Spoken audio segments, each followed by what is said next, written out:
गेल्या काही दिवसांपासून गाजणाऱ्या मुंढव्यातील जमीन घोटाळा प्रकरणी उपमुख्यमंत्री अजित पवारांचे पुत्र पार्थ पवारांच्या अडचणी वाढण्याची शक्यता आहे। त्याला कारण म्हणजे मुख्यमंत्री देवेंद्र फडणवीसांनी दिलेला सूचक इशारा। माझं विजन कार्यक्रमादरम्यान फडणवीसांना जेव्हा मुंढवा जमीन घोटाळा प्रकरणी एफआयआर मध्ये पार्थ पवारांचं नाव नसल्याबाबत प्रश्न विचारण्यात आला, तेव्हा मुख्यमंत्र्यांनी सुरू असलेल्या पोलीस कारवाईवरून दोषी आढळणाऱ्यांना वाचवणार नसल्याचं स्पष्ट केलंय। पाहूया। एफआयआर मध्ये नाव आलेला दोषी असतोच असं नाही आणि नाव न आलेला दोषी नसतोच असंही नाही। चार्जशीट महत्त्वाचा विषय असतो। आता अनेक लोक म्हणतात की पार्थवर एफआयआर नाही केला, त्याचं नाव एफआयआर मध्ये जोडा। कोणी असो, मी तुम्हाला एक गोष्ट सांगतो की पोलिसांच्या चौकशीमध्ये ज्यांची नावं येतील त्या लोकांवर तुम्हाला चार्जशीट दाखल करावीच लागेल। तुम्हाला त्याच्यापासून कोणालाही पळही काढता येणार नाही आणि कोणाला वाचवता येणार नाही। जी प्रोसेस आहे ती ड्यू प्रोसेस आम्ही या ठिकाणी फॉलो करतो। पुण्यातील मुंढवा जमीन गैरव्यवहार प्रकरणी निलंबित तहसीलदार सूर्यकांत येवलेच्या खात्यावरून 85 लाख रुपयांचा गैरव्यवहार झालाय, असा आरोप सामाजिक कार्यकर्ते अंजली दमानिया आणि विजय कुंभार यांनी केलाय। या प्रकरणी अंजली दमानिया आणि विजय कुंभार यांनी मुख्यमंत्र्यांकडे तक्रार केलेली आहे। मुंढवा जमीन घोटाळ्यातील गैरव्यवहारातून आलेली रक्कम ही निलंबित तहसीलदार सूर्यकांत येवले यांनी मनी लॉन्ड्रिंगद्वारे काळा पैसा पांढरा केल्याचा आरोप या तक्रारीत करण्यात आलाय। मुंढव्यातील जमीन गैरव्यवहार प्रकरणी दुय्यम निबंधक रवींद्र तारूची 15 तारखेपर्यंत पोलीस कोठडीत रवानगी करण्यात आली आहे। परस्पररित्या शासन जमिनीचा व्यवहार करण्यासाठी रवींद्र तारूनं जमिनीची कागदपत्र तयार केल्याचं तपासात समोर आलंय। रवींद्र तारूनं जमिनीचे दस्त नोंदवताना स्टॅम्प ड्युटीबाबत नियम पाळले नाहीत, तसंच बाजार मूल्य आणि रेडी रेकनर दराप्रमाणे स्टॅम्प ड्युटी घेतली नसल्याचा आरोप हा करण्यात आलाय। या गैरव्यवहार प्रकरणी पुणे पोलिसांनी शीतल तेजवानीला अटक केली आहे, तर रविवारी दुय्यम निबंधक रवींद्र तारूला बावधन पोलिसांनी ताब्यात घेतलं। सोमवारी पौड न्यायालयामध्ये रवींद्र तारूच्या कोठडीवरती सुनावणी पार पडली आणि कोर्टानं 8 दिवस पोलीस कोठडी सुनावली आहे। महाराष्ट्राचा भौगोलिक नकाशा लवकरच बदलणार का, असा प्रश्न निर्माण झालाय। याला कारण ठरलंय महसूल मंत्री बावनकुळेंचं मोठं वक्तव्य। वेगळ्या विदर्भावरती आम्ही काम करतोय, असं वक्तव्य बावनकुळेंनी केलंय।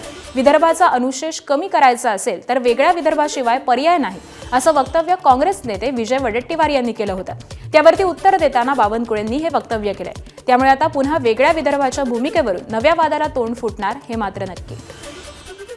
वेगळ्या विदर्भाचा पर्याय यासाठीच आम्हाला हवंय की सामाजिक समीकरणं जी आहेत आत्ताची, त्यामध्ये विदर्भामध्ये ओबीसी, दलित, आदिवासी, अल्पसंख्याक यांचं प्राबल्य राहिलं आहे। तर सत्तेमध्ये फार कमी संधी या लोकांना मिळालेली आहे आणि जोपर्यंत सत्तेत सहभागी होत नाहीत, अधिकार प्राप्त होत नाहीत, त्या भागाला आपण न्याय देऊ शकत नाही। देणारे जोपर्यंत तयार होत नाही आणि ते विदर्भातून तयार व्हावेत, म्हणून विदर्भाचा मुद्दा मांडलेला की भविष्यात विदर्भ वेगळा झालाच पाहिजे।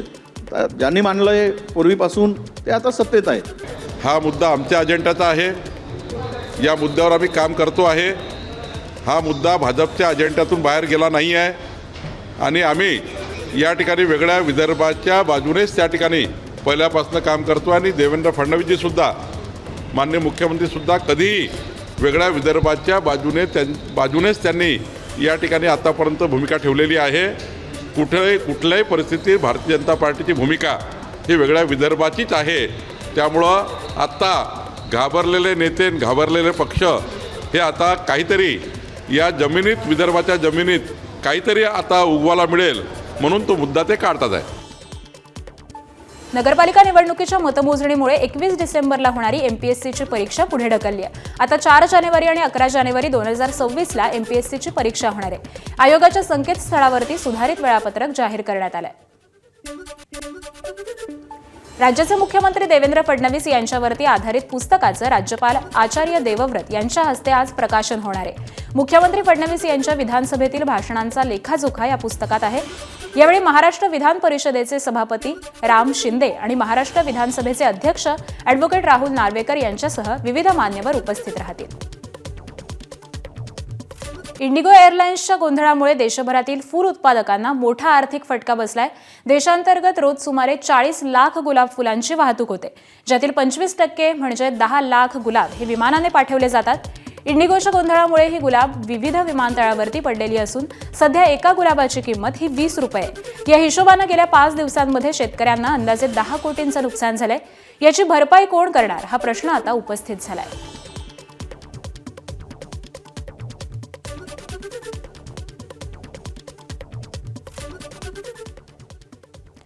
ज्येष्ठ सामाजिक कार्यकर्ते बाबा आढाव यांचं दीर्घ आजारामुळे निधन झालं। वयाच्या 95व्या वर्षी त्यांनी अखेरचा श्वास घेतला। आज डॉक्टर बाबा आढाव यांच्यावर संध्याकाळी वैकुंठ स्मशानभूमीत अंत्यसंस्कार केले जाणार आहेत। त्याआधी गुलटेकडी मार्केट यार्ड इथल्या हमाल भवन इथं पार्थिव हे अंत्यदर्शनासाठी ठेवण्यात येणार आहे। दरम्यान दुखवटा म्हणून दी पुना मर्चंट चेंबरकडून आज व्यवहार बंद ठेवण्यात आलेत।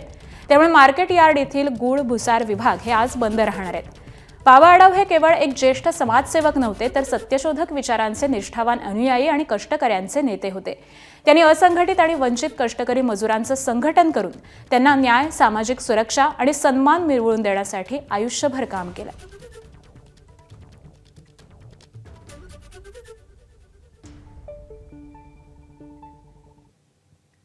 कष्टकऱ्यांचे आणि शेतकऱ्यांचे आधारस्तंभ बाबा आढाव यांचं निधन हे महाराष्ट्राच्या सामाजिक चळवळीची मोठी हानी झाली आहे। चळवळीतून जातीय विषमतेवरती प्रहार करणारे ते एक महान लढवय्ये होते। त्यांच्या विचारांचा आणि संघर्षाचा वारसा आम्हाला सदैव प्रेरणा देत राहील। मल्लिकार्जुन खरगेंकडून शोक व्यक्त।